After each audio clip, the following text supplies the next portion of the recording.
and not the actual Vegan Mooncat on YouTube, Facebook, etc. It's we're doing a multi-stream, so this stream is going out over a few different channels, including Grumpy Vegan Grandad, Roger Yates, Level Joy, and obviously mine, the Vegan Mooncat. So that's why it seems a little bit peculiar. So what I'll do is I'll now just bring in a couple of our guests here today to discuss Mother's Day, but we're in relation to animals in animal agriculture. So let's bring on the first reprobate. It is Dan, and he's on the move. I'm on the move. I'm sorry. I'm not looking at the camera. I'm looking straight ahead. I'm driving safely. I'm obeying the speed limits, 80 miles an hour. And yeah, it was the last minute. I'm on a mission. It's a secret one again. I'm really sorry. But I've been driving for 4.5 hours now. But yeah, I've made it. I'm here through the wonders of the internet. He's still here. He's still going. Got Mint Infinity there. Hi, everybody. Nice to see you. That's from whose channel are you from, Mint Infinity? I don't think you're from mine, but let me know. All right, okay. I think they'll start coming through, Cherie. I would hope the comments will come through. All right, let's bring on let's just do it all at once. Let's bring on Level Joy, and we'll also bring on Roger Yates. Nice to see you here. Are you okay, guys? Hello, everyone. Are you all right? All right, Joy, can you hear us too? Loud and clear. All right. I'm just wondering why the comments on the side are only because there's more comments sort of on YouTube than there is on the comments down the side there. On the on-screen chat. Not really sure why that is. Cherie, can you tell? Are they? So we've got the real thing. Okay. Oh yeah, no, I can see them now. Yeah, they're coming through. I think there's just a little bit of a delay on the comments coming through. So we've got the real thing watching. Leon, Mint Infinity, and a few others that will probably start showing up at any time now. Family 4 Explore, Michael Askew, and lots of others. So, guys, we're here today to discuss mothers on Mother's Day, but in relation to their treatment within animal agriculture. In other words, non-human mothers. There.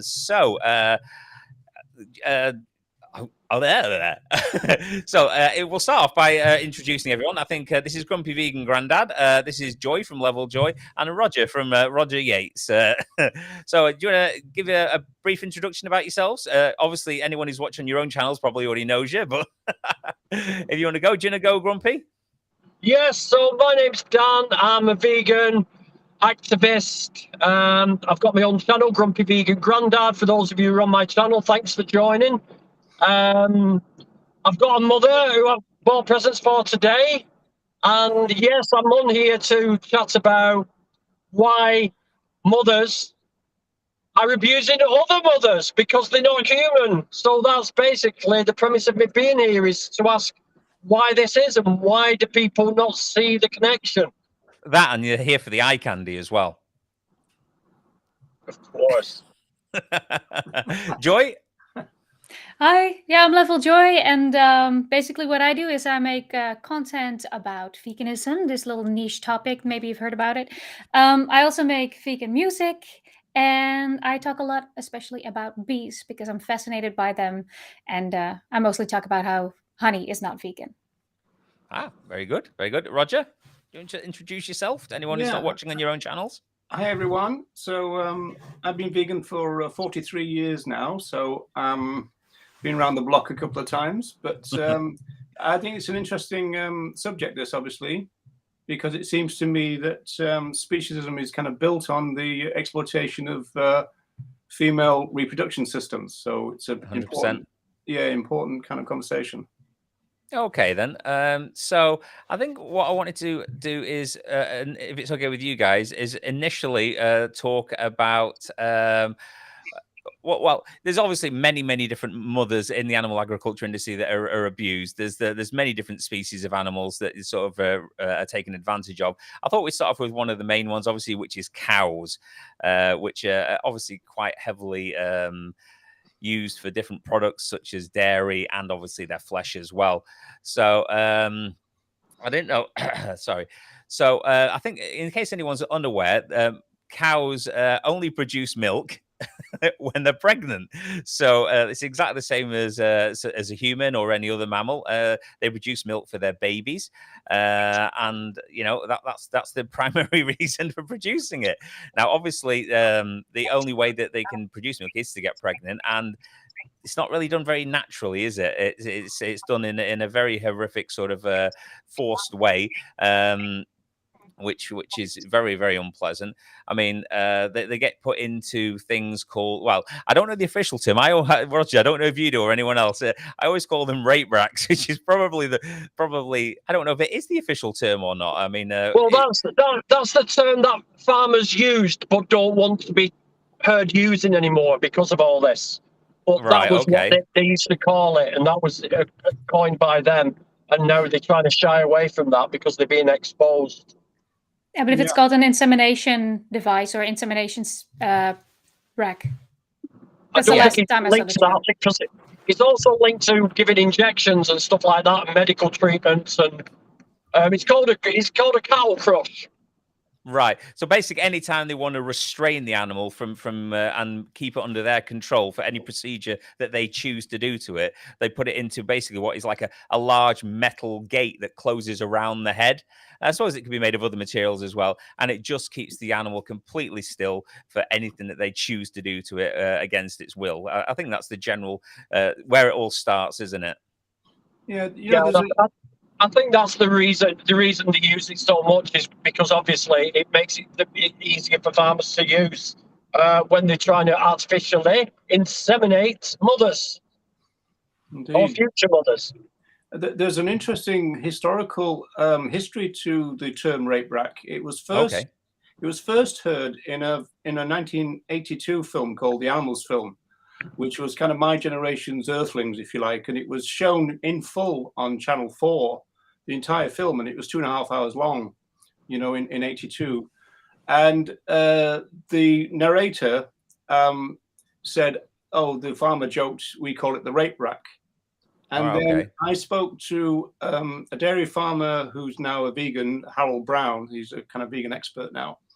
And he said that they still use it, but very quietly. And so it was what Dan just said, that it's kind of a term that is kind of used, but they kind of keep it on the quiet because in 82, they didn't realize it would be an issue. Whereas now they're a bit more savvy. And so consequently, they don't use the term as much, at least not in public. Mm.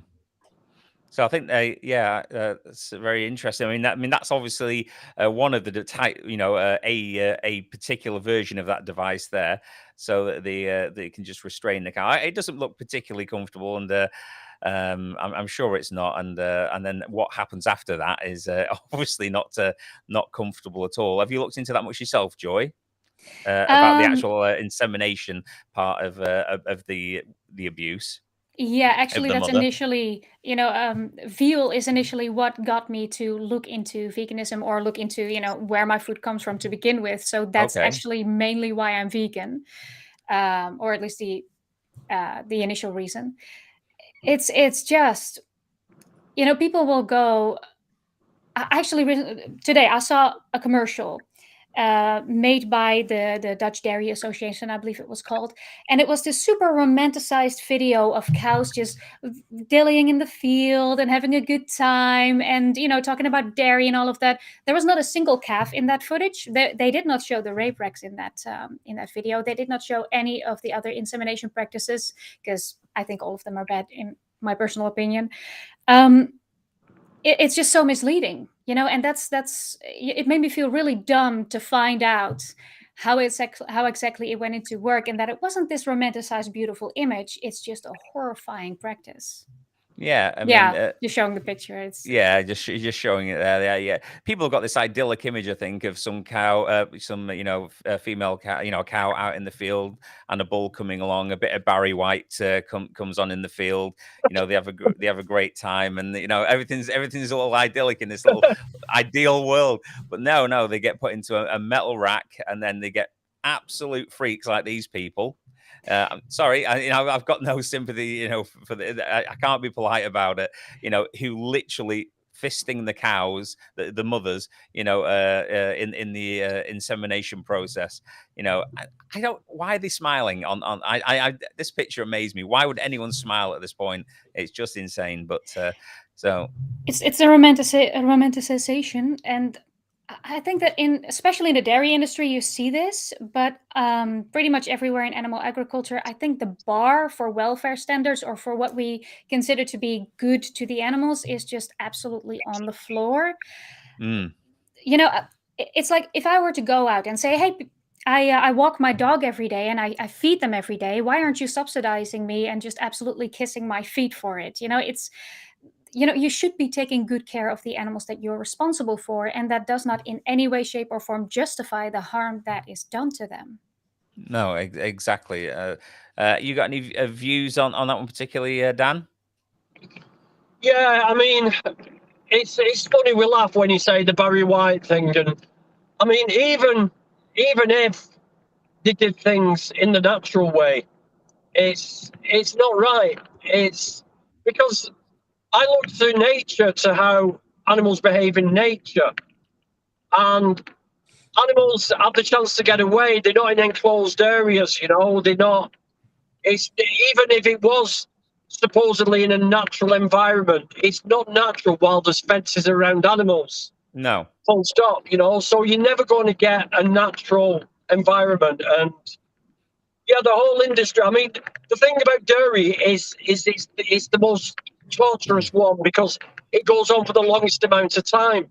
I mean, I'm not saying it's any better for animals that get killed quicker, but to go through 7 years of torture and heartache and then be murdered, it just makes it all the more gruesome. Yeah, it's like the dairy cow gets the worst of the lot, doesn't it? Really, it's all. But to then go like a full 6-7 years of being continually having your reproductive system hijacked for profit, constantly having your babies taken away from you, constantly having your head put in a rack.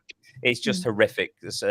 And obviously, I mean, they carry their babies for a long period of time as well. I think it's about 9 months, the same as a human. Exactly the same as a human, and that's what's more disgusting about it, is that it's a 9-month period. And you do develop a natural bond. Not all cows do. Not all humans develop a natural bond. Exactly. Some women have postnatal depression. Some people can't connect with the young. But 99% of the time, every single mammal will connect with that. It's a genetic thing. It's in our DNA to bring up the new generation. It's a natural bond, and we can't shy away from that. And anybody who says an animal doesn't feel love for their offspring, no matter what the species, are talking through the anus. And that's putting it nicely. That's a very good point you make about the whole natural. I hear the term natural all the time to justify a lot of the cruelties that we commit.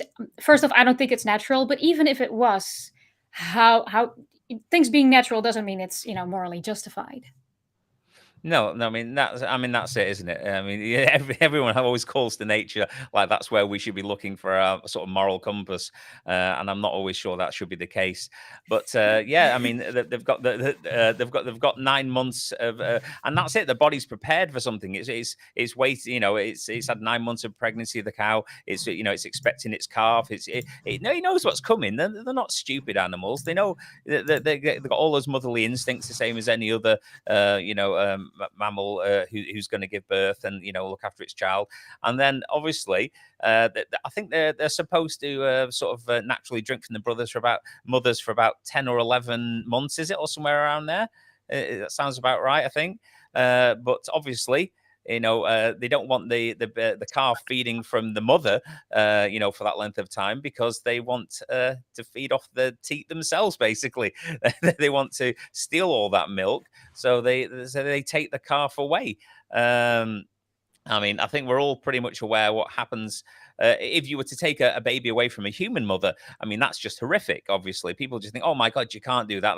That's terrible." The mother would be in a terrible state of, and she'd be she'd be so distraught at the absence of the child. But they just don't consider the fact that the cow's going to have those exact same feelings, and they're going to miss their child just as much. I mean, what's your thoughts, Roger?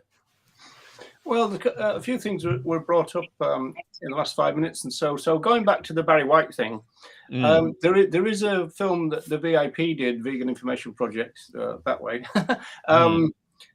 It's called Animal Exploitation in Ireland. It's on YouTube, and it starts off with artificial insemination, and there's a really large artificial insemination plant in Meath in Ireland, and they actually use Barry White music in the program. You know, really? No way. I know. I said it to add some sort of lightness to an otherwise horrific situation, which you know, for good or bad, maybe I shouldn't have. But I really didn't think that was an actual thing. Yeah, I mean, also, I mean, at this artificial insemination plant, they've got a clock which has got a bull having sex with a cow, you know, so it's moving like this. So it's really kind of juvenile and childish. Another couple of things on the crush. Going back to the crush thing. It's not always called the rape rack, and the reason for that is because a crush is used for a lot of other things as well. Yeah, and so we've got to take that into account, you know. So so that's important. And there was something else, you know, for any vaccinations, or I'll come back to that. I'll take it. And obviously, we were talking about mothers in the animal industry, but I assume that they would put would they restrain bulls in there, you know, to take semen from them? They do restrain bulls in artificial insemination. In fact, they're called teaser bulls. So, right, okay. And this goes back to the point I was going to make, which is the fact that we have to accept that from the farmer's point of view, artificial insemination is a welfare measure. And the reason for that, and the reason why they use teaser bulls, is the fact that the bulls now are so heavy that they can't mount a female, you know, a cow. And the reason for that is that they would break her hips. And so they use these teaser bulls, and so they chain another bull to the wall, and then they get one bull to mount the other. And then the guy moves in with the artificial vagina. And so for them, it's a welfare measure, because otherwise the cows would be severely injured. But the thing is, it's a welfare measure based on a problem that they have created. Exactly, yeah. In the same way as, you know, debeaking is a welfare measure, they think, because of a problem that they've created, you know, that kind of thing. Yeah. I also imagine it's a efficiency thing, because, you know, just purely practically speaking, to bring a cow and like move them onto the next bull or next female cow, that seems like a lot of work compared to. Post comment. Yeah, well, their ideal situation would be to be able to sex the semen, and so they know the offspring that they're getting, because that would be the most efficient thing. And it is true. I mean, in Ireland, they used to call artificial insemination the bull in the bottle. And it was to move it away from just the chance kind of thing of leaving a bull in the field kind of thing. So it's a much more efficient way of doing it. And there's also, if you don't mind me moving on to that, the matter of the what you brought up, the breeding practices, not only of the bulls, but especially of the cows. If you look at how much milk a cow produced 10 years ago versus now, the difference is absolutely massive. And, you know, you see the footage sometimes of these cows being brought to the milker with these massive udders. Absolutely huge, aren't they now? Yeah, absolutely crippling. I mean, I'm a woman, and you know, not compared to well, though. The thing is as well that they inject them with estrogen as well to put more estrogen into the cow's body, so they do produce more milk. And they also, as I saw on that farm, that they inject them with calcium, because obviously they're losing a lot of calcium as well. So they're having calcium injections. You know, I mean, the bull semen industry now. Joey Carbstrong did a video, and he called it white gold, because they've got these massive locked up high security places now with bull semen in.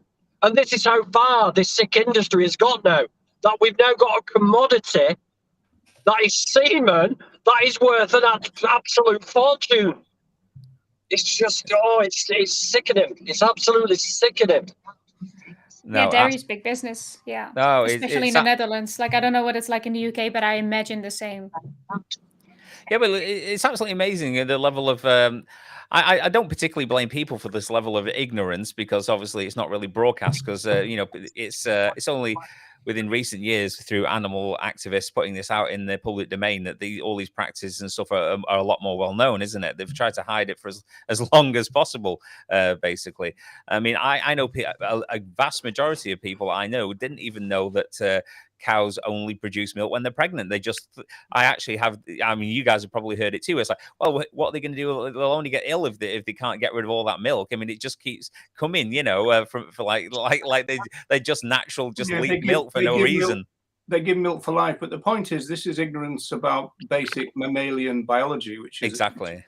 But you know, on the basis of ignorance, it's quite interesting, isn't it? Because of the fact that we're all vegan activists, and we kind of know this, that, and the other. You expect a lot of people to know things. We were talking this morning, funny enough, about the you know, the foot and mouth crisis that happened in Britain and in Ireland back in the 1990s.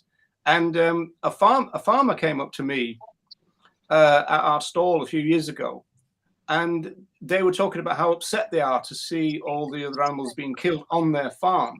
And the reason for that is because they're used to either just seeing them being shipped away, or they themselves might drop them off at the gates, but they don't normally see the slaughter. And so I asked this farmer to describe what happened in the slaughterhouse, and he couldn't. So, you know, even at the farmer level, there's a lot of ignorance. Definitely. I mean, do you think generally people realize that in sort of like the public domain now, do they realize that the calves are taken away so soon from their mothers, and do they realize the suffering that the mother has after that, and obviously the isolation that the calf has to suffer? Do you think anyone's, you know, apart from people who are obviously actively looking into this, you know, like vegans or people who are interested in farming practices, is anyone actually aware of this information? Because as a person before I was vegan, if I'd known half of this, I mean, you'd like to think that at that point you'd think, I really shouldn't be taking dairy. I think on a level we sort of know, because we are mammals ourselves. You know, we learned probably a lot about this in school, but I don't think we make the connection very easily to how that is cruel, because I think it's very intrinsic to humans to, you know, not want to change. And learning about some information where you might be in the wrong, or where you might be participating in something that you disagree with, is just very difficult to process. That's just in human nature. So I think that that's the main bump in the road that, you know, caused me to not be vegan for so long. But there's also the issue of denial as well. And there's, you know, I mean, in some of my talks, I talk about the denial situation. And human beings, unfortunately, are really good at denial. And so you've got a situation where I used to ask, I don't really know, I don't think it's a sexist issue, but it could be. But I used to say, well, in terms of being ignorant of mammalian biology, even women are. And this is because of the disconnect, because we don't see ourselves as animals, and we don't see ourselves as mammals, and we don't see ourselves as apes. You know, we've got this special category, human being. But women ultimately will know that they would have to be pregnant in order to lactate, but they don't transfer that knowledge to cows. Yeah, I'm not sure if that is. I'm not particularly sure that is willful ignorance or just a lack of education on basic biology, you know, of animals. Really, I mean, I know we say the term willful ignorance at all, but I mean, I don't think my wife particularly knew. Did you, Sheree? You know, I don't think. Yeah, my wife didn't. You know, she's had children, but she did not put the connection there that they would you'd have to impregnate a cow, make it pregnant for it to produce milk. It just didn't occur. And, you know, it's just never thought of. Maybe like you're purposefully not trying to think about it. I don't know, but you know, it's just a thought that never comes into most people's heads at all. Which is, and it's something that I believe that should definitely be taught in schools and educational establishments. I mean, if people think it's okay to take advantage of a female's reproductive system and steal their children and their milk and everything else, they should at least well, they should know what it is and then stop. They should know what's occurring. Yeah, Ronnie's just saying I've been using the word "it" instead of "her." It occurs, you know. I don't mean to do it. I know I'm wrong when I say it, but it's just even in me, and I've I've only been vegan over 5 years now, but still some of these terms and whatever, like "it" and whatever, slip into my vocabulary sometimes. Unfortunately, I'll keep working on getting rid of them, though. Don't worry. I mean, I've got a clip here for anyone who doesn't know. I mean, cows, mother cows, when they can actually cry and bellow for weeks and weeks and weeks and weeks for their children once they've been taken away from them, and then the child is completely separated and it's living in a small plastic hut with no warmth, no affection from its mother, and it's absolutely terrible. I've got a small. It's again. No.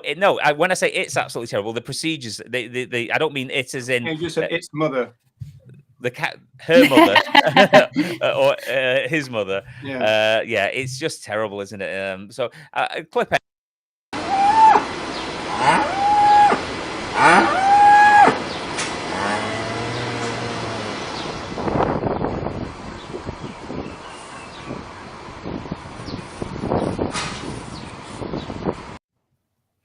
I mean, it's just a short clip, nothing graphic, obviously. Well, it's pretty graphic in a different kind of way. Yeah, that is what dairy is doing to produce an unnecessary thing for humans to consume.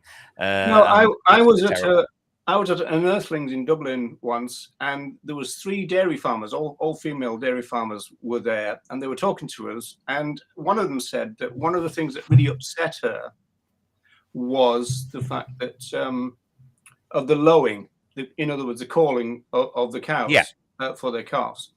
And I said, well, you can do something about that by not, creating the calves for human exploitation. And but one interesting fact that came out of that conversation was, I said, is it worse, do you think? Because she was saying that some of the calves, they leave with the mother for about 3 or 4 months, and some they take away at birth. And I said, which is worse, as it were, in terms of this separation and the trauma of separation? And she said, interestingly, that it's easier if you separate them straight away, which ironically is what they used to do, to those unfortunate women that used to have their babies taken away. They gave birth and then they're gone, to give them no chance to bond with them. Right. Apart from the bonding that goes on in the womb, as Danny was saying before. I read the exact same thing in a Campina article, the thing you're mentioning right now, the whole, we removed them only a few weeks because, then the goodbye isn't that tough. I'm like, okay, you're trying to sell me a product and this is the best you can come up with. But sorry to interrupt, go on. Well, no, a few weeks would be enough for the bond. I mean, if they do it straight away, it's not so bad. And also, of course, it feeds into... farmers often say that quite a lot of the cows are not good mothers. And that would feed into the fact that if you're being exploited and having your rights violated systematically, and every time you gave birth, your baby was taken away at some point, you're probably not going to be a good mother because it's almost bred out of you. Yeah, exactly. I mean, what do they expect to happen at that point? We had cows before we bred them to this point, so... I mean, yeah, there's some other vile practices, isn't there? As well. I mean, the calves that are allowed to stay with their mothers. I mean, they want them. They don't get to feed on milk for a long period of time, though, do they? I mean, I've seen the devices that they attach through the calf's nose. So every time the calf tries to feed from its mum, it will hit it with spikes. And then the mother will end up kicking the calf away. It's called a spike anti-suckler, that is. Yeah. Those things. Oh, I mean, I saw one of those. I thought it was a made-up picture. I think, why would anyone possibly invent such a horrific thing? Have you seen the plastic ones? I imagine you've probably seen the yellow plastic ones, right? Well, in Ireland, they sell these aluminium metal ones with these metal spikes. They're even worse than the plastic ones. Okay. What are they called again? Spiked anti-suckler device.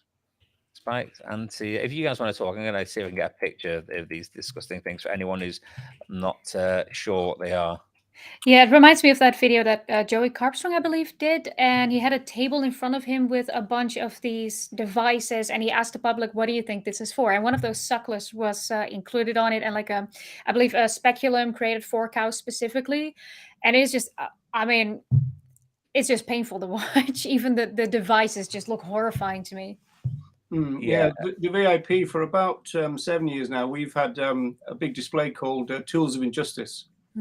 And we have it, you know, the insemination rod and the big glove, you know, that you put on the hand and all that kind of stuff, and including the aluminium version of this, which is really honestly worse than that. And it goes like in the nose, right? So that it goes in the nose and then in front of the mouth. Yeah, correct? it goes in the calf's nose. So every time it tries to feed from its mum, basically it causes its mum distress and pain, and therefore the mother won't let the calf feed, and then they basically you know, can wean them prematurely from. I mean, there's nothing more oppressive, really, when you think about it, than preventing a mother from feeding her offspring, and actually creating a situation where, because it's so painful, the mother will reject her children, essentially. I mean, yeah, and that goes to back what you, and that goes back to what you were saying, that you got the farmers there saying that the cows aren't necessarily good mums, and yet every time the calves try to feed, they get pain. It's insane. And it's also like I follow some sanctuaries on Instagram, which you definitely should do if you're a vegan. You trust me, you need that kind of content. But there's a lot of calves once they're adopted by a sanctuary that have that are immunocompromised because they did not get the adequate nutrients from feeding from their mother or from the farmer. That's also a huge issue because some of them are given the initial feed, the first feed, so they can survive long enough to become either veal or dairy cows themselves. But when they're not adequately given that, like, lots of cows suffer from nutritional issues. Is that something you recognize, Roger? Because that's something I heard from sanctuaries a lot. Say again. Sorry, I was reading the comments. Can you say that again? Sorry. Oh yeah, sure. I've got a few comments, which read that a lot of calves that end up in sanctuaries suffer from are immunocompromised because of the nutrition and inadequate nutrition that they receive, because they either don't get to feed and they don't receive it otherwise from the farmer. It's a mixed bag, I think, because one thing that separation does do is mean that the farmers are in control of the calf getting the right amount of colostrum, which is very important, you know. So it's a mixed bag. I think some will be, some won't be, depending on the experience, because of course, you know, farmers are different from each other, and they go through different sense of being trained. So some are better than others, and so it's not completely the same across the board. I mean, obviously, there are other animals other than just cows that are obviously abused in animal agriculture. And we should probably talk about some of the other beings which are tortured, including pigs, obviously. Now, obviously, the meat industry uses, or the animal flesh industry, as I think we like to call it, uses female pigs for their reproductive systems as well. They impregnate the mother. I've never liked using the word sow. I don't know why. It's even though it's a term that people use, obviously. It's an industry term, isn't it? Definitely, and obviously they breed the baby pigs, the piglets, for human consumption, which means that they need artificially inseminating as well, multiple times throughout their lives, keep forcing them to get pregnant over and over again, and obviously, you know, that's another example of. I mean, I don't know of the exact length of time that a mother pig will be constantly. I mean, I assume it's probably about the same amount of time. Is it 5, 6, 7 years until their reproductive systems are absolutely beyond, and then they'll send them off for maybe cheap meat out to different industries for pet foods and other such things. Well, actually, it was pigs where the rape rat thing first came in. Okay. And it was the it was when the farmer was explaining to the people who made the animals film, they just had a lot of sows tied up in a barn, and they said that they allow the boar in who could take the sows at will, and they said, and the farmer joked, we call it the rape rack. So that's where that started. Going back to the film that I mentioned that the VIP made, there was there's a really weird thing that probably people have never seen, which is there's a scene of lots and lots of female pigs in a row in individual crates. And there's a guy sat on each one, right? And they are administering the semen. And they allowed the boar into the front of the situation. So the boar is walking up and down, as it were, stimulating the females. But it's human beings sat on them, they're actually sat straddled on them, facing backwards. I mean, it's a really weird thing, and I've never seen that footage except for in Ireland. No, I've never seen that. That's yeah, animal exploitation in Ireland. If you look for it in that, it's there, definitely there. It's not. So we've got a picture here, for instance, of a female pig who spends her entire life in a very restrictive area. She can't even stand up. A lot of the time, she'll roll on her own young and crush them accidentally because there's no physical way of her getting out of the way. It's an absolutely abysmal existence. Again, prolonged for many, many years, and then eventually will just go off to be chopped up into pieces to go into a myriad of meat-based products. So it's, it's such a systemic, horrific amount of abuse of a female reproductive system. That it's just bewildering that people, are allowing this to occur. I mean, don't get me wrong. I mean, I was oblivious to it, or made myself oblivious to it for absolutely years. But once you know, obviously. It's or all once to do with efficiency again, though, Mark. I mean, if your job is to systematically violate the rights of other animals, then you find so-called efficient ways of doing it, and it's as simple as that. And that's what's going on there. In fact, they would say that those crates are designed to stop them rolling onto their children, although it doesn't happen all the time. And one of the reasons why they might not be great about that is the size of them. I mean, we're talking about pigs that have come from wild boar initially, which are quite small compared and quite agile. So you wouldn't have that mortality rate. So again, we've got a problem that we're trying to solve with violence, which we created. Yeah. I mean, all these problems are 100%, caused by our animal abuse, and then we have to invent other ways to compensate or work around that. To maximize profits and make as much money as possible. Is debeaking, isn't it? Classic case. Yeah, I mean, debeaking is absolutely horrific as well. I mean, problems that we've caused. Joy, have you got anything that you'd wanted to say about this? Yeah, it's always just so horrifying to see. It's these pigs, like they're really intelligent animals, right? And you just see these rows upon rows of these pigs chewing on the bars, getting incredibly frustrated with their situation because they have zero stimulation. And again, these are very intelligent. They're about as intelligent as a dog. So it's just, I don't need to tell you that it's horrible, but it's just so frustrating to see. And it's like Roger was saying that we have to keep coming up with these more and more horrific sort of ways of treating them. Born out of the fact that that we treat the animals so abysmally in the first place.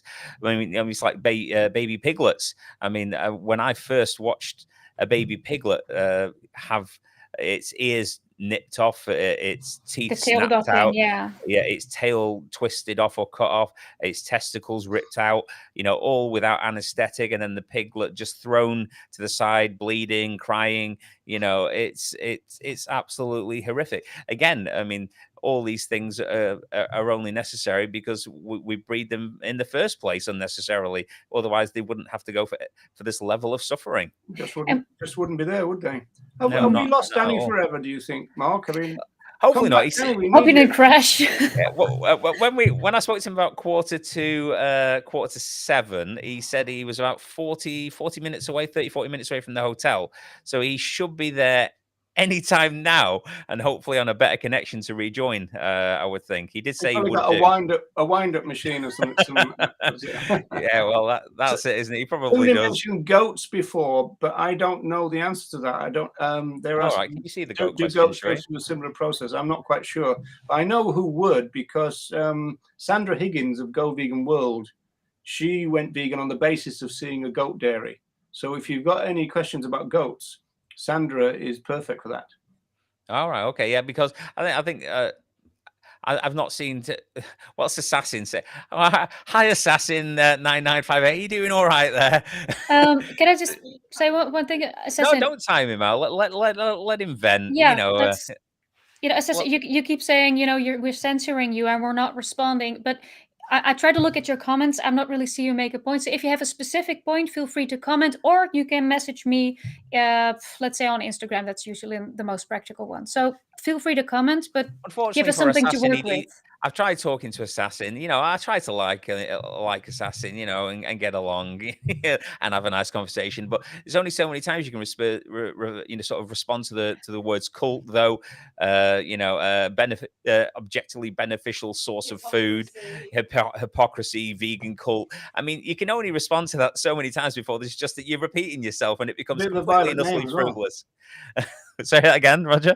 Bit of a violent name as well. Definitely. Violent name for a violent person. Hey, oh, there we go. Why should I restrict myself from an objectively beneficial source? It's not like I called that objectively before. beneficial?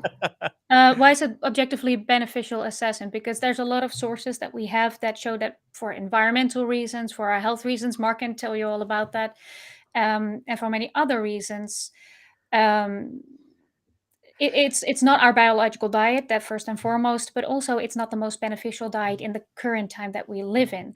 Also, in terms of restrictions, I don't feel restricted in any way, shape, or form. I just legitimately don't want to participate in it anymore. Can you do anything with that? That's a new one from Assassin, though. He said cope. I've never heard him say cope before. Is that a new in word? For I heard Ellie use it before. Yeah, I think it's the thing that's coming. You know, they say, "Oh, cope," because like you can't cope with it, or you have to cope with it, or whatever. But we don't have to cope with it. Leon, I find it worth talking about. It's especially important to address these topics because I'd much rather hear the opinions of people who actually hold these positions rather than talk about the points that vegans bring up that they have experience with, right? You don't want to put yourself into an echo chamber. And I agree, sometimes you're going to end up in an endless loop of nonsense, but I think it's still a conversation worth having. Yeah, sorry. I was just going to say, Assassin has mentioned the fact that we're biologically omnivores. Now, I think there's a lot of confusion about what that word means. I think people think, oh, that means 50-50, whereas, the early human tribes, they are known in social sciences now as foragers. And the thing they foraged for most was plant food. And so, although we can tolerate an amount of flesh in our diet, like most, even herbivores could tolerate some. It doesn't necessarily mean that it's our biological diet in that sense of, we should have a lot of it. But say it was, we're also moral agents. And so therefore we could decide to kind of get around the problem of our biological diet for moral reasons anyway. And so that's what vegans and animal rights people would do. In the say, well, okay, we don't want to commit these rights violations, so let's see if we can get around it, and that's exactly what we do. Yeah, exactly. I mean, Assassin's saying, "Give me a." I don't want to concentrate on Assassin too much because it will just be a black hole that we'll never get out of. But Yeah, exactly. but he says, "Give me a reason." Many people in many different channels, in comment sections, etc., have given Assassin many reasons why he shouldn't abuse animals anymore. But he doesn't want to hear them. He just wants to poke us and constantly, speak the same nonsense over and over again. You've heard why. It's not biologically required for us to consume animal flesh or stuff that comes out of animals.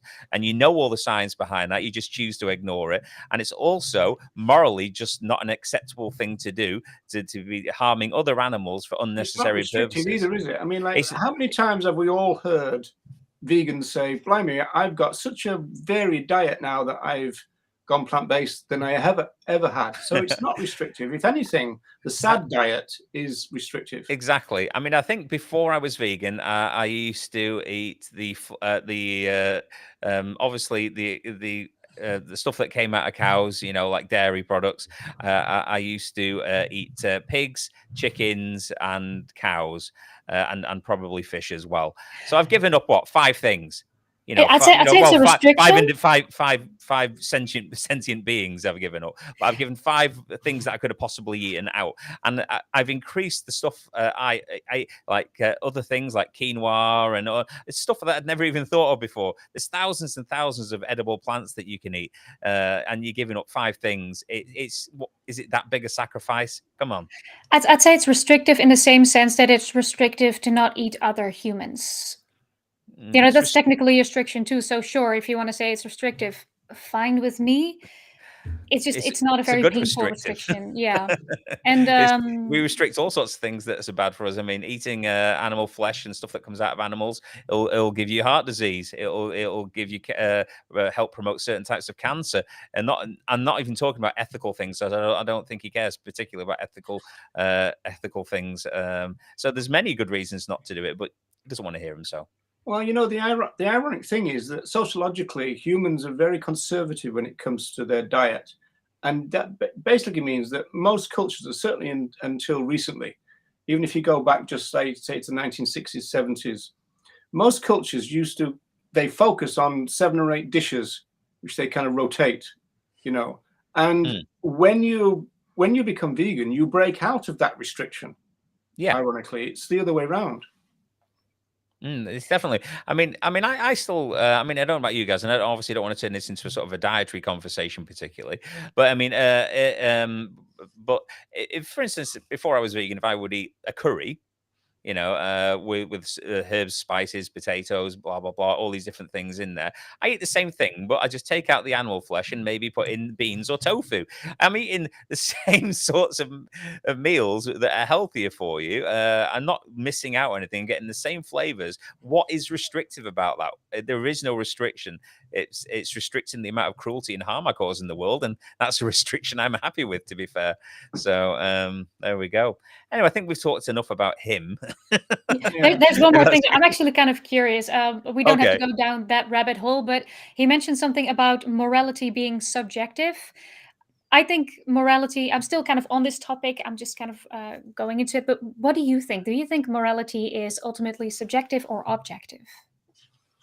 It's a product of rational discourse in kind of Tom Reagan's kind of way, which is that moral agents come together. Because one of the main things that Reagan said is that what we need is people of goodwill to come together in order to sort out some of the issues that are raised by our movement, feminism, and all the rest of it. And so then you come up with premises, you come up with ideas, and you test them. So morality is a rational process, which is why that's what the atheists say against the people who say you can't have morality without God. They say yes, you can, because it's a human construct. We can talk about moral ideas, we can kind of knock them around, and then get a general agreement and hopefully a consensus. Like there would be a consensus, you would argue, although there's evidence against it, that that most people adhere to the idea that human beings have rights. Mm-hmm. There's a consensus about that, but not fully by any means. There's a lot of people in North America who are a bit iffy, especially about children's rights. But so that's what it's a product of rational discourse. Okay, that's an interesting take. I haven't heard that before. And I think if you showed most people on the planet the condition and what goes in, they would definitely say that and I've heard a lot of people say that they don't agree with the morality of it, but they sort of like still eat it because they like the taste, or they've been convinced that it's some kind of nutritional requirement to do so. But I think most people believe it's immoral to sort of harm animals, and kill them when it's absolutely not necessary. They're just not willing to make the change to stop doing it. Usually it's a bit more nuanced than that, in the sense that most people are against animal cruelty, but that doesn't make them against animal use and slaughter. I mean, that's really Peter Singer's position. Yeah. Right. Yeah. And so, yeah, I mean, the movement's leading philosopher is not against slaughter, and he also thinks that other animals are replaceable. So, we don't have a rights-based movement. And I mean, my position is that if we did, the claims making that we make would be a lot stronger. But that's a conversation for another day. Yeah, I didn't want to dive all the way into it, but it's just an interesting take. I'm looking into it. So yeah, I think obviously one of the animals that's probably taken advantage of just as much, if not more, than any other animal on the planet for its reproductive system is obviously hens. They are. They're supposed to, I mean, I don't know if it's actually biologically accurate, but I always think of a hen's egg as sort of I sort of equate it to the same as a female human's sort of monthly sort of cycle, when they have a period, and hens are supposed to lay about 12 to 15 eggs per year if they hadn't been genetically modified or messed with or anything else. So it's about the same sort of thing, one a month, maybe a bit more, but obviously once they've been genetically altered and what everything else that's done to them, they end up laying hundreds, don't they? Which is absolutely devastating to the reproductive systems, causing them all kinds of issues and problems. They lose so many nutrients out of their own bodies to produce that level of eggs that most of them can't even walk. They can't regrow their feathers. They're in such. That's why when you see like hens from the rescue hens and all these other hens that we see, or the shots when people have gone into sort of factory farms and taken images of them, and they literally have no feathers. Most of them can't walk. They're just losing so much nutrients from their body and being so abused that it's just not possible for them to live any sort of quality of life. And plus they're all packed together in by the thousand, so even if they could walk around, they wouldn't have anywhere to walk. So I mean, it's just the footage of those I think the things are getting worse for the hens. I took part last summer with Back into Daylight Animal Sanctuary. We rescued 200 hens from a free range farm. Okay. And they were in terrible, terrible condition. This was a legal rescue before anybody asked. And the thing is, when we got them back to the sanctuary, they were pumping out eggs as though there was no tomorrow. And it was almost like, and they were quite, as individuals, they were quite aggressive with each other. And it was almost like it was part of the strain, and it looked like they were a modified strain, because this was like an organic free range farm, it was called. And they were lacking feathers. Their combs were all floppy. Some of them had been debeaked. Some of them couldn't walk too well. Some of them obviously prolapsed and died and stuff. And so it was a very difficult situation. And it was even worse than the chickens that I saw in the 1980s liberated from farms. They seemed in a worse condition, especially since these ones were supposed to be free range. I mean, for anyone who doesn't know, I'm sure a lot of people are in the stream do this. This is debeaking, so probably because of the cramped conditions, and obviously, as Roger was saying, so, the anger issues within the birds because of the conditions and how they're maybe you say there's some kind of genetic sort of breeding issue there as well. They actually have to completely. Well, they don't have to. Again, this is something that is done because of what we've done to them. This is why it's the only reason why it's required is the beak is removed, the tip, the sharp part, and then it's burnt, sealed, cauterized to stop the bleeding. all without any kind of anesthetic, and absolutely cruel as can be. But, that's common practice there, isn't it? To do that. I mean, it's absolutely. I think sometimes people think that a beak on a bird is just an inanimate piece of like non-feeling sort of bone or something, but it's absolutely not. I mean, you can. They feel it, that they struggle when it's done, that they're in pain afterwards, and it's completely and utterly unnecessary. It's only born from what we're doing to them. Yeah, that's something that really pissed me off. Sorry for the swearing, but No, you're that's something that okay. really pissed me off when Pisses us all off. Yeah, when I went vegan and I learned about all of these terminology things, like, okay, why not backyard eggs? Why not free range eggs? And I actually pulled up the Certified Humane's article on the USDA's definition of free range. It means that birds must have outdoor access or access to the outdoors. In some cases, this can mean access only through a pup hole, with no full body access to the outdoors and no minimum space requirement. So there's no minimum space requirement. And what this often means in practice is that they just stuff them all together into one big cage rather than a bunch of separated cages. Yeah, I'm always surprised at the filth within there as well. It's such filthy conditions. It stinks so bad. We think on this free range farm that we went to, the reason that a lot of them had feathers missing from their backs was that the manure had built up, which meant that the hens had more difficulty getting underneath the kind of the bars or the tubes of the feeding and the water delivery, and so they were scraping their backs against those. So as Joy says, really we talk about one big cage now rather than a load of little ones. I'm seeing a few more of about the definitions, but it's all not very well. It's like the HFAC's free range requirement is 2 square feet per bird. Depending on the season, they are outside or not. And when they are outdoors, they must be outdoors for at least 6 hours a day, and all standards must be met. And pasture raised requirement is 1,000 birds per 2.5 acres. So that's 108 square feet per bird. And the fields must be rotated. So that's very odd. Well, we're back to denial and ignorance again, because if anybody in the chat or the panel even, we give talks.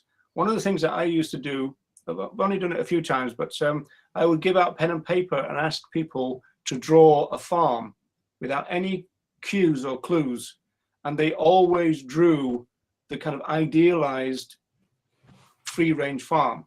So the hens are scratching in. There's no cages, there's only homes for the other animals, and they're in family units. It's kind of an idealized fantasy that they have in their head. And I always say this is the farm that they know, or it's the farm that they want to know. Yeah. And so it's 100%. Kind of willful ignorance, like Mark was saying before. Yeah, I mean, it's when you look inside, the free range farms or the ones that don't claim to be free range, they're just as bad as each other. It's literally impossible for a hen to perform any of its natural behaviors. I mean, even they're so tightly packed, they're so close together. They're so weakened by the level of abuse of their reproductive system. They can't get up. They can't scrat around in the dirt like they're supposed to do. They can't have this social I mean, I don't know exactly how many faces a chicken can remember, but definitely I don't think I could remember 10,000 people in the same room as me. But so there's no chance of having any social groups or any social interactions with any of their fellow hens there. It's just impossible.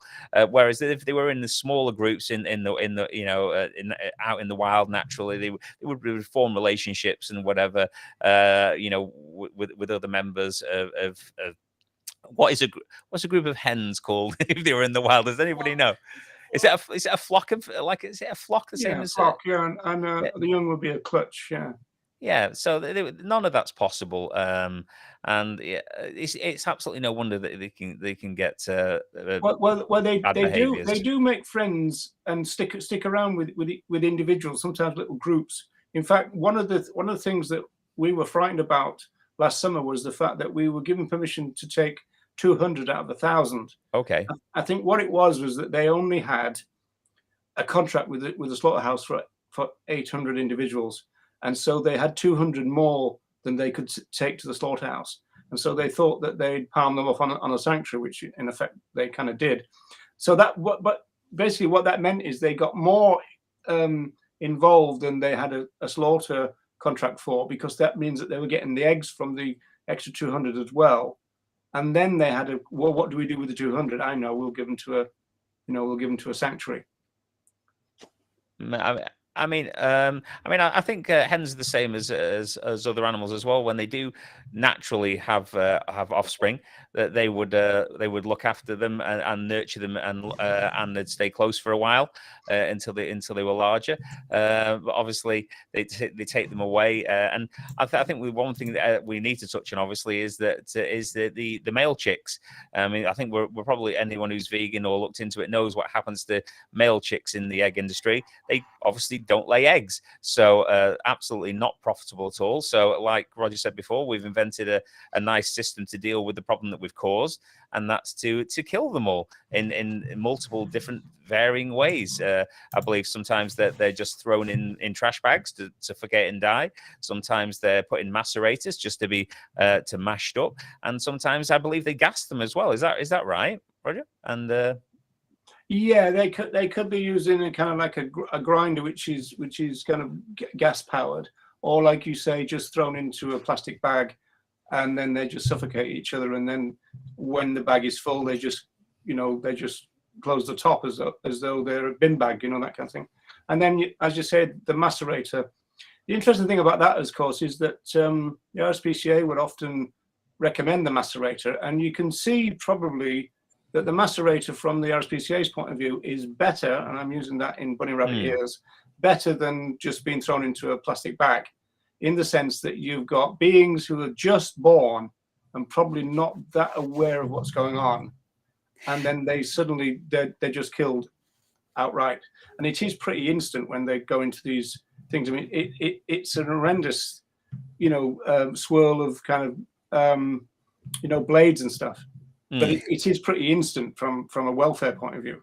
Compared with welfareists would probably agree with that as a perfectly sort of acceptable thing to do, because obviously it's the minimal amount. Well, maybe not. It's just that it's a question with welfare, as usual. It's kind of which is the best of a bad thing, But it's certainly not a good thing. Joy, were you going to say something then? Yeah, I can understand to an extent why welfarist organizations would want to do the best they can in order to operate within what is currently legal and the field in which they are working. But I'm really missing their incentive to try and, to try and first and foremost vouch for welfarism, but then move on to abolitionism. And that's something that I really miss in welfarist organizations. Well, it seems like they're satisfied with they never moved to the abolition point of view, did they? Though is that not that I've seen either. Have you seen any sort of welfarist organisations that have transitioned into sort of more of an abolitionist sort of standpoint, Roger? Well, if you take a group like Compassion in World Farming, they would say they're abolitionists when it comes to barren battery cages. But in terms of their general thing, I mean, Compassion in World Farming, it's a British organisation. It was started in 1967 by a dairy farmer. And so it was never an abolitionist thing. But the point is, there's a lot of confusion between why don't the welfares move into a rights position or a liberation position. It's not what they're set up to do. No, definitely not. What they're trying to do is take out the cruelty from the use, whereas a rights position, a liberation position, is to end the use. It's a completely different aim. They're not aiming to do the same thing. And yeah, it's. I mean, obviously, with the chicks and stuff, it is the quicker way. But I think we can all agree that it's only necessary for billions of chicks to die in that manner because of what we've done. It's a right. I mean, bottom line for us, it's a rights violation, no matter how they do it. Exactly. And so you might have different levels of cruelty. And you can argue as long as you want until the cows come home. Can we say that? We can argue about levels of cruelty. The bottom line is the fundamental wrong is the fact that they're violating the rights, regardless of how how much kind of humane It- stuff they bring in and if- welfare stuff they bring in. If somebody was to ask me, would you prefer to have 6 years of absolute abhorrent torture and absolute misery, and then us kill you, or we could just kill you now? Then I would choose to be killed now. But really, I'd choose not to have either of those and just live my long, happy life. And I think that's the thing. I mean, yeah, it's the lesser of those two evils, but it's not the only choice. No, well, I mean, that goes back to one of the things I think that Danny brought up. It's really interesting, you know. Like, you spoke his name and he arrived. Oh yeah, look at You that. summoned him. The power. Come on, Danny. You got this down? I'm back in the hotel now, but Did you He's stop? still traveling. He's still traveling. He's still going, isn't he? He's always on the move. Yeah, one thing that would shock vegetarians is when they realized that if you've got something like a dairy light meat eater and you've got a dairy heavy vegetarian, then because of the length of time that dairy animals are exploited, then they're creating more animal suffering than the meat eater. And it comes as a big shock to the vegetarians. You know, if you've got ones that are really into the cheese and the moussaka and all the rest of it and all that, and the cheese pizzas, the level of suffering they're creating is much worse than a meat eater. Yeah, 100%. And it's hard for them to get their heads around that, isn't it? Because a lot of the time, vegetarianism is seen as they'll convince themselves that no animals suffer, no animals die, you know, and everything's sort of idyllic, and they're just living a happy life for the products that they're consuming. But it like you say there, Roger, it's probably the most suffering in these industries is through the prolonged torture for things that come out of animals and not just their lives. Yeah, somebody says most cheeses are not even vegetarian anyway. It's interesting because that's a reference to rennet. Yeah, but hardly anybody talks about that anymore. You never see conversations about rennet anymore. Rennet is something that's taken from is it from a calf's stomach? Yeah, calf's stomach, which is used which is used in the production of cheese to separate. Is it for separating the curds and whey? Is that right? It could be. I've never seen the process, but it's obviously something to do with the process. But I mean, who came up with that idea? Well, all we need to do is throw a calf stomach in here to it always amazes me how humans even think of it, how we come up with these horrific things. You know, it's absolutely just very strange indeed. But so is there anything that you guys wanted to talk about generally about you know, mothers that have been abused in animal agriculture industries, and sort of anything that we've not spoke about that you'd like to speak about? Well, do you have anything to mention, Roger? Because I can go after you. No, I've got something, but you go ahead, Joy. Okay, because one thing that I very often miss in vegan activism, and of course I'm going to be the one to bring this up, but bees. Queen bees are also artificially inseminated. They're also limited in their movement. Lots of people think that, you know, you cannot exploit bees because if they don't like you, they'll just fly away. The queen is often either restricted in the nest, either the wings are clipped or they have a gauze that goes over the nest so that the queen cannot leave, but it's just big enough for the worker bees to get in and out. So that is also definitely a group of animals that is abused by the masses. And you know, I often talk about the environmental impact, but I also have good reason to assume that bees in fact do feel and experience suffering. So yeah, that's definitely also a topic I would like because you spoke about this on length on your channel as well, haven't you, Joy? So you've got some videos about bees and their sentience and other such things on there and how they're treated. So anyone who's not watching on Joy's channel, go watch it.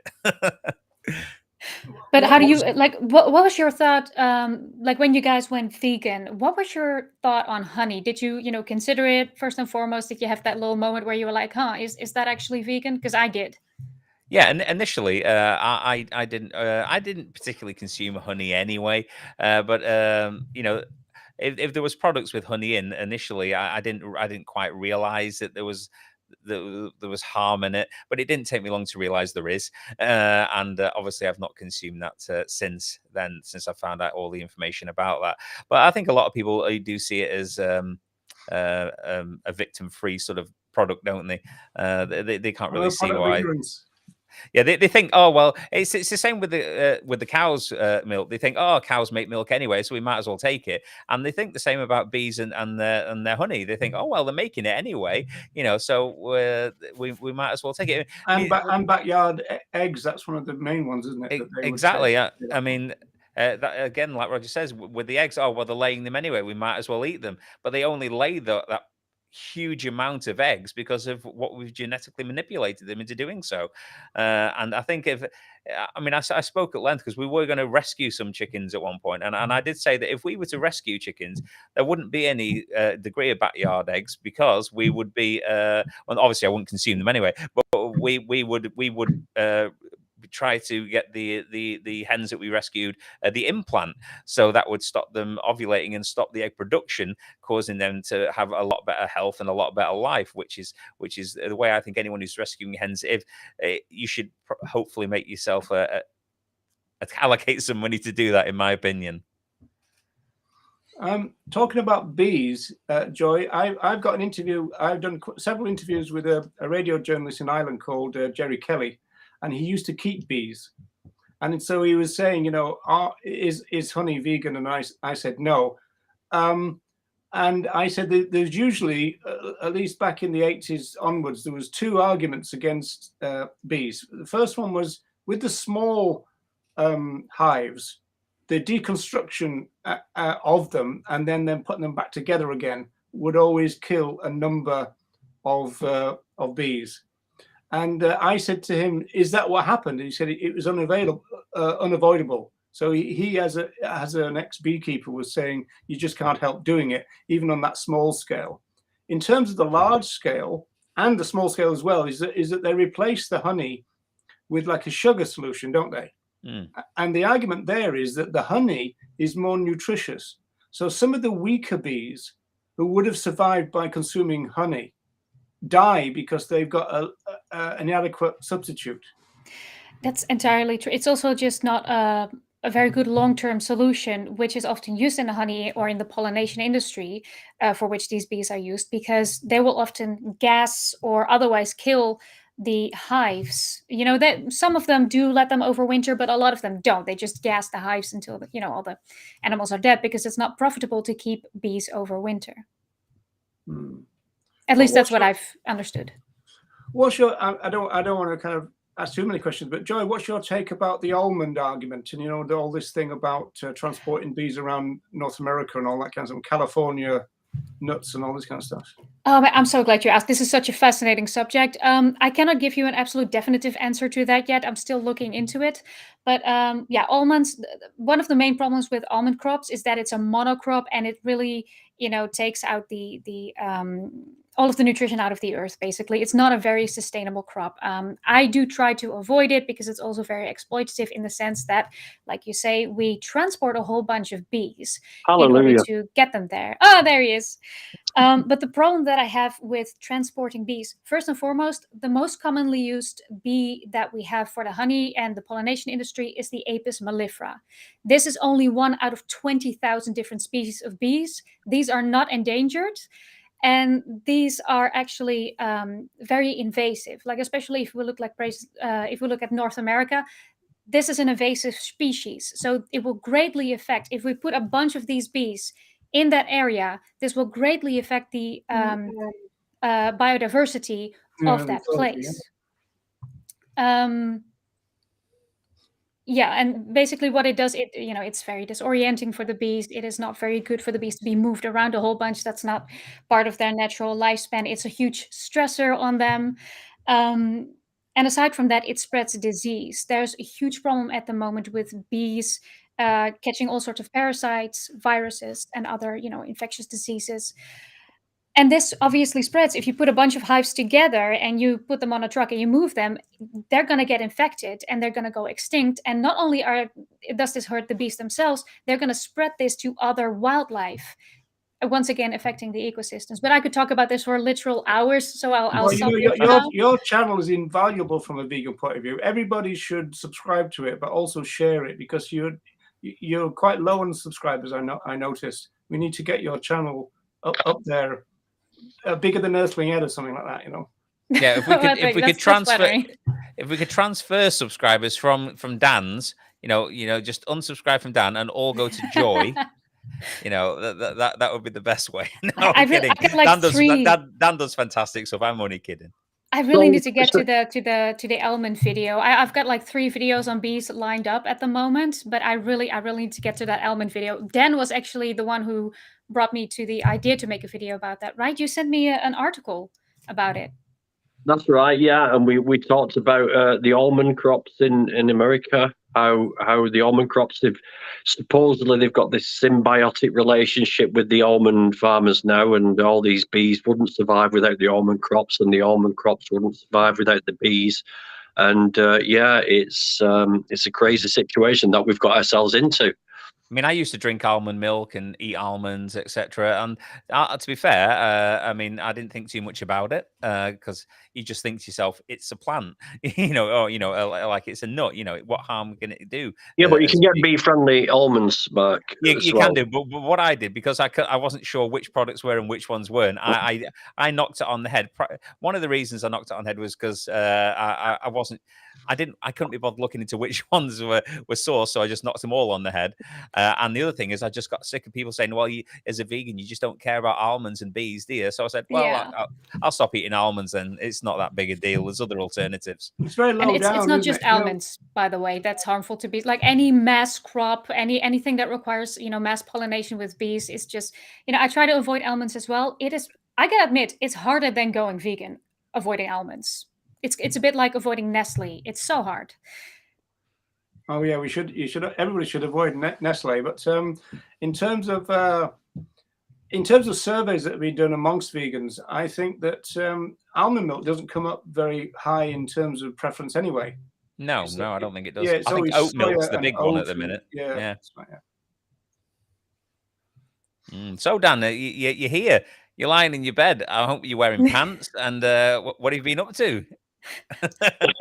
Thank you for confirming. Well, I've just spent five quid to get the ultimate Wi-Fi. So what Premier Inn do is they give you really shit Wi-Fi in the hopes that you spend £5 on the upgraded Wi-Fi, and it's looks like they got that model right then, because you spent it. So yeah, close it down now, Mark. So he's wasted his money. Oh, great idea. It wouldn't bother me in the slightest, but what tired, I missed, I mean, what have you no, because I'm used to driving all day, aren't I? Oh, of course you are. It's not a big deal, but yeah, I am a bit worn out. But I think a nice glass of vegan red wine will go down a treat before I go to bed tonight. But yeah, I'm up early in the morning and I'm up to shenanigans down here, and then I'm coming home tomorrow afternoon. So it's all good, but all in the cause of the animals, definitely.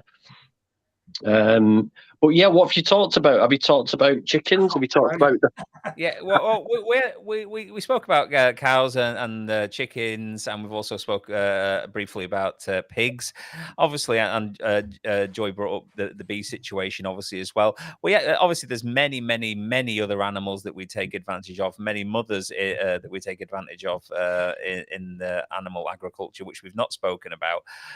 But obviously, it's that would go on forever if we wanted to discuss every single amount of abuse. That was the point that I was going to make in terms of my final thing, is that if you think about outside of agriculture, you think about puppy mills, think about greyhound racing, horse racing, even crufts, all of that involves the exploitation of female reproduction. Pet industry. Yeah, there's an awful lot of it. Yeah, I mean, you'd take all day to list it all. Yeah, I mean, going back to the white gold that I was talking about previously, it's like the race horses. When a horse goes to stud, that horse increases in value, not because it's a brilliant individual, but because it produces quality sperm that sires beautiful, fast horses. It's very corrupt, and no matter which way you look at it, it's not a nice way to treat animals. It's like products and like stocks and shares. I mean, I asked about the chickens because that is a really gruesome sort of situation that chickens find themselves in as far as mating is concerned. Because, I mean, I know animals haven't got any sort of moral guidelines when it comes to breeding, but they do have sort of, if you excuse the pun, a pecking order. I mean, when birds are in the natural environment, the cockerel can only sort of find a hen that is sort of like up for it, basically, to use a common terminology. Yeah, well, birds have some beautiful mating rituals. You know, I've watched, you know, amazing some rituals that birds have. Absolutely fascinating in their natural environment. Yeah, and so what happens in these sort of big, massive sheds with 30, 40,000 birds in is they literally throw a rapist in amongst the women, and that is basically what happens. And they've got no means of escape. And it's a terrible situation. There's no courting ritual. There's nothing. They just throw a rampant male bang in the middle of a lot of females and let him do his stuff. And it's horrible. It's horrible. They're violent. And it's not a natural thing at all. And people think, well, animals do this sort of thing naturally. It comes naturally. But yeah, it happens in nature as an event. Like you said, they have a mating ritual. If a hen's not ready, she'll run away. She's got a chance to run away. But these poor individuals haven't got the capacity to run away. They can't run away. They can't run away from the male, and it's horrible. It's like if it was in a human context, it'd be a worse nightmare. Yeah, but also, these male hens, not to be the one like, oh, but the males too, but the males are also in just awful conditions. It's just the entire commodification of animals that's just, you see them completely plucked of their feathers and bloody and with their paws cut off to the point where they cannot scratch anymore. Infection. It's just awful. It's just awful in general. And this is the reason that a lot of the stuff goes on, like the debeaking and everything. It is when animals are in these confined spaces or any situation where they're not in the natural environment, they behave differently. So then the torture comes with having to adapt those animals. Yeah, that's what Roger was saying. We've invented all these horrific things to compensate and allow the other horrific things that we want to happen as profitably as possible. I mean, I think a vicious circle is like exactly what it is. It's a horrible vicious cycle that we've created. And again, I mean, people don't even realise that queen bees are sexually exploited. They're actually artificially inseminated sometimes. It's like, what Joy was saying there. Yeah. I was going to say to David's question there, I'm streaming on YouTube, Facebook, and Twitter. I think Dan's doing the same. I'm not sure. Roger and Joy, are you guys just streaming on YouTube or are you? YouTube, yeah. At least YouTube. I don't believe I have my Facebook set up. So if you're not seeing it on Facebook, then it's not there. Then it didn't work. Well, I think we'll probably mention that again while we're doing it. Dan and me were playing with Restream, and we were just saying that this will be, and we wanted to sort of give it a test. Really, we were going to have a chat about the subjects anyway, but we thought it would be really good if we could sort of put the stream in as many places as possible. While we're discussing important things like this, to get as much coverage as possible, and obviously. If we were doing anything in the future, such as fundraisers or anything else, or bringing awareness about a particular event, being able to go out to 10 guests and like 3 or 4 or 5 platforms on each one of those guests, you can get a hell of a lot of coverage out there and get the word out a lot more. So we just really wanted to give it a go, didn't we, Dan, and see how it worked. I mean, I can't see the chat from here. It's way too small on my phone. But maybe, why don't we give a shout out and just see who is watching from whose platform? So if you're out there, if you're watching from mine, put GVG, YouTube, YT, or Facebook or Twitter, and let's see who's watching from what and Yeah, what see what platform and whose channels you're on there. Dan obviously is doing this because he wants to be the winner and he wants to have the most. He's fooling absolutely nobody. Look at the smile. He knows what he's doing here. It's not who likes me. I'm not playing who likes me. I'm just interested to see where all the people are coming on from. No, I get you. It's but yeah, it seems good and it could be very useful moving forward. I think. I mean, what do you think, Roger? Do you think something like that will be handy in certain situations? You mean the restream thing? Yeah, being able to have because I can have, say, for instance, 10 guests. I can start a stream. 10 guests can be on the stream, and each one of those can then restream to multiple platforms. Yeah. So you can get have you got the paid one? Have you? Yeah. I paid for it. It's about £14 a month, and then you can sort of like put your own branding, and you can get about more the same people. as Netflix, so. Yeah, about the same as Netflix, but I'd say a bit more useful. yeah. Better use of my time. I'm getting quite a few off Facebook, actually. That's really surprising because I never stream on Facebook, so I find that really interesting that people are watching this on Facebook as well. Yeah, well, they were trying Facebook to get away from you, but it didn't work for them. I'm everywhere. I'm everywhere. He's prolific. Got to give him that. But did you any of you guys manage off topic a bit? Well, not really off topic. I don't suppose it's on topic. Did you watch the new Milked documentary? No, I've not watched it yet. No. Well, in that case, that conversation's dead in the water. Maybe we could. Anybody seen that Bad Vegan thing? Because I haven't either. No, I haven't watched Bad Vegan. Yeah, I've watched that.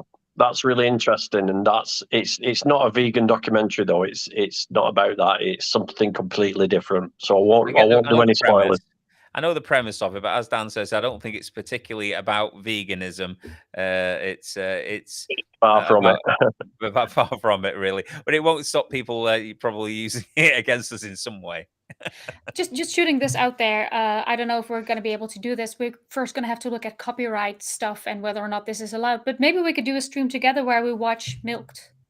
Yeah, that would be good. Would you be up for that, guys? Yeah, I think so. And I don't think there'll be any copyright issues because what's it out on? What's the actual platform it's officially out on? It was on YouTube that I watched it.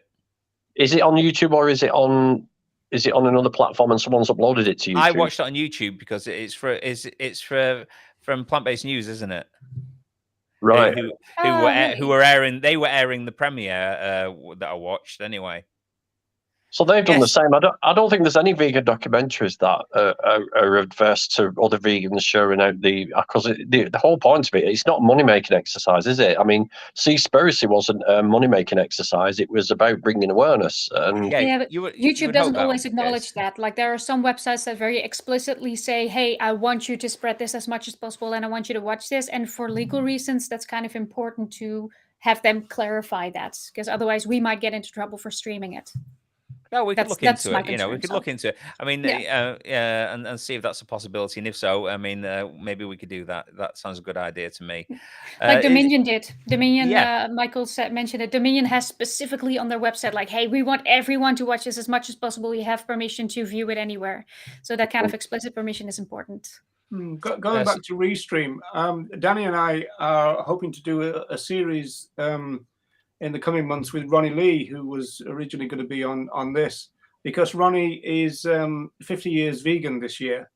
Because I was going to make the joke that if we join together, me and Ronnie, that's 4 years of veganism. But that's fantastic. We're going to do a little kind of thing, celebrating his kind of time. It was 1972 when he went vegan. Wow. 1972, that's when I was born. Oh, yeah. Oh, well, in that case, you were 7 when I went vegan then. Oh, okay. Yeah. I was 5 in 1972.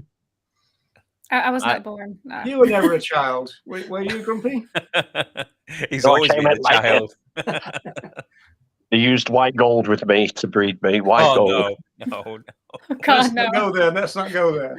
No, but 50, like you've paved the way, basically. If you've been vegan for 50 years, you've had to live off rice and beans for a long time, I imagine. Well, actually, funny enough, a lot of people say, "Oh, it was terrible back there," but it kind of wasn't that much. The real pioneers were the ones who started the vegan social movement, and that's 1944, and that was the Second World War was still going on. It was just winding down, the Second World War, but they kind of declared peace, during this conflict, and they were the real pioneers because some of them were conscientious objectors, so that meant that they had their benefits cut and everything as well. And so a lot of it was to do with Dig for Britain and kind of growing their own stuff. I think Roger's been a little bit modest here because Roger and Ronnie both spent time in prison for their beliefs as well. They were vegan political prisoners. So yeah. I was going to introduce Roger as a jailbird.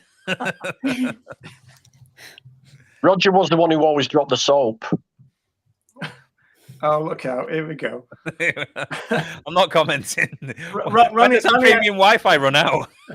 Yeah, Ronnie and I were in a cell at one point, and when we were on remand, and we were both press officers for the organisation, and he used to tell everybody that I had a cardboard phone in my cell, and I kept answering it and go, ALF, and which wasn't true, but he convinced loads of people that was a real thing.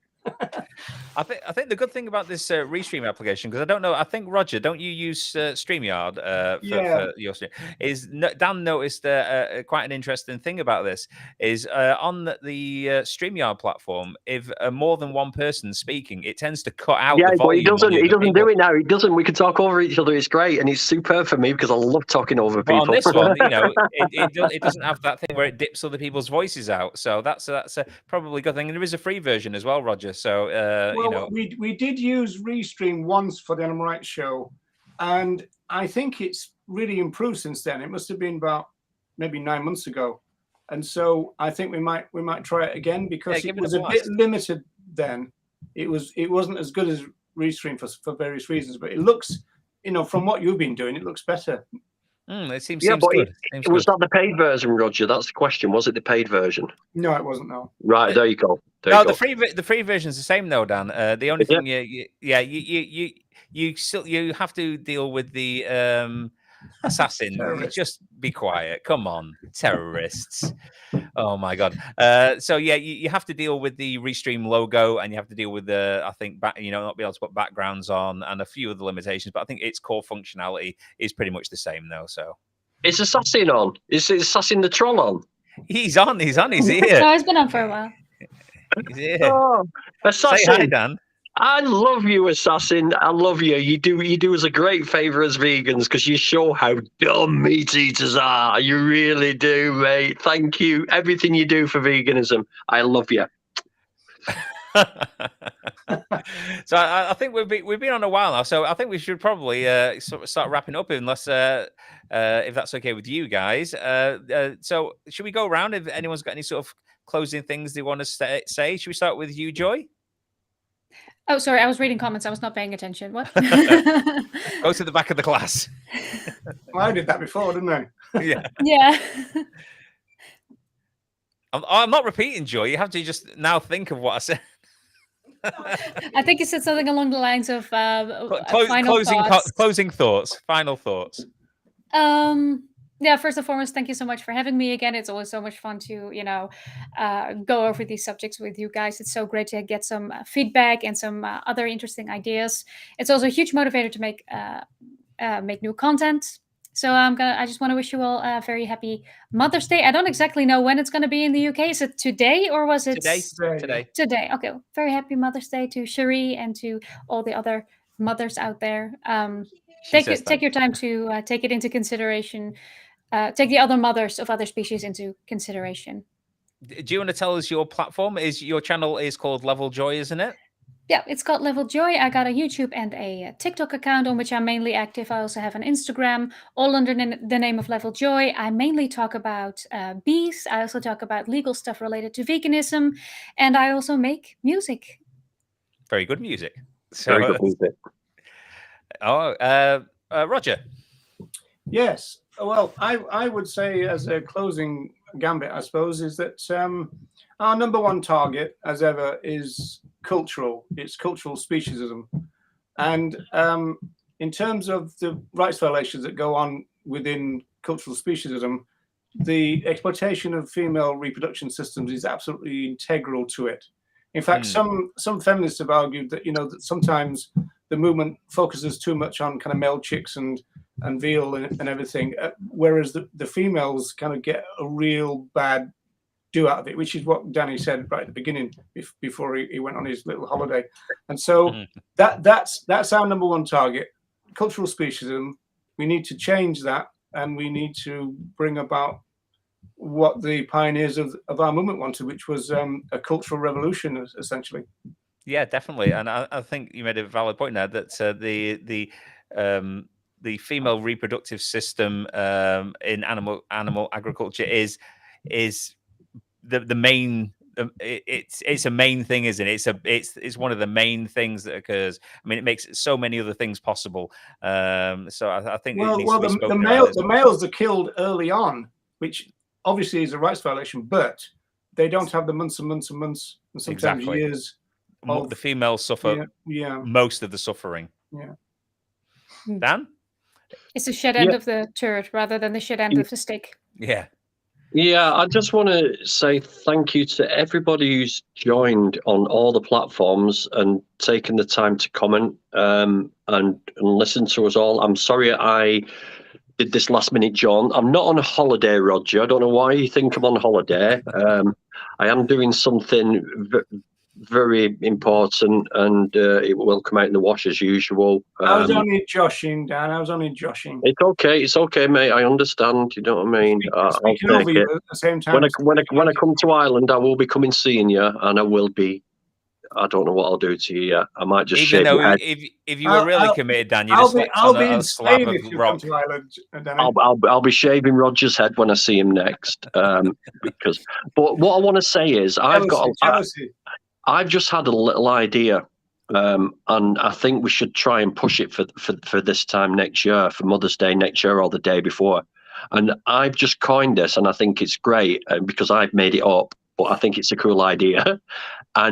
And Joy said it. Other Mother's Day. I think we should have.